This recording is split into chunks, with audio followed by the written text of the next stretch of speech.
सांगलीमध्ये शिवसेना निर्धार दिनदर्शिकेचे उपमुख्यमंत्री एकनाथ शिंदे यांनी अनावरण केलं। यावेळी खासदार नरेश मस्के, जिल्हा संपर्क प्रमुख रवींद्र फाटक उपस्थित। सांगलीच्या मिरजेमध्ये भाजप पदाधिकाऱ्यांचा मेळावा पार पडला। या मेळाव्यामध्ये आगामी स्थानिक स्वराज्य संस्थांच्या निवडणुका ताकदीने लढवण्याचा निर्धार।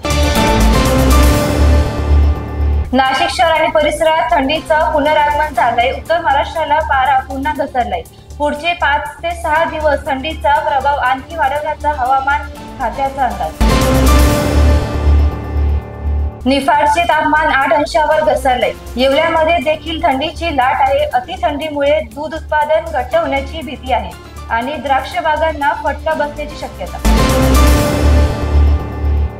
धुळे जिल्ह्यामध्ये तापमानाचा पारा घसरलाय। तापमान 7 अंश सेल्सिअस वर पोहोचलंय। अचानक थंडी वाढली, त्यामुळे जनजीवनावर विपरीत परिणाम होतोय। अकोल्यामध्ये काही दिवसांपासून थंडीमुळे वातावरणात गारवा निर्माण झालाय। सर्वत्र दाट धुक्याची चादर पसरल्याचं पाहायला मिळतंय।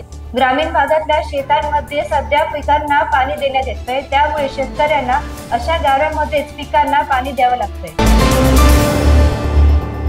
मुंबईत काही भागात हवा समाधानकारक आहे, मात्र घाटकोपरमधील हवा ही अजूनही वाईट श्रेणीमध्येच नोंदली गेली आहे।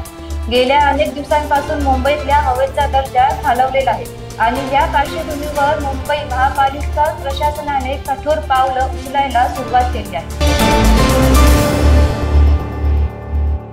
सर्वाधिक धुकं हे आज राजधानी दिल्लीमध्ये नोंदवलं गेलंय। दिल्लीमध्ये दाट धुक्याची चादर दिसून येते। सकाळी 6च्या सुमारास इतकं धुकं पसरलं होतं की रस्त्यावर येणाऱ्या वळणाचा अंदाज लावणं कठीण झालं होतं। येत्या काही दिवसांमध्ये दिल्लीमध्ये थंडी आणखी वाढवण्याचा हवामान खात्याचा अंदाज।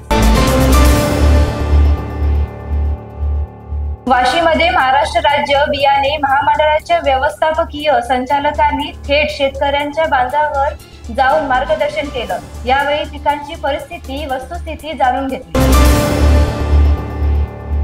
मावळ तालुक्यातल्या साळुंबरे गावामध्ये चायनीज सूर्यफुलाच्या शेतीला अनोखा प्रयोग करण्यात येतोय।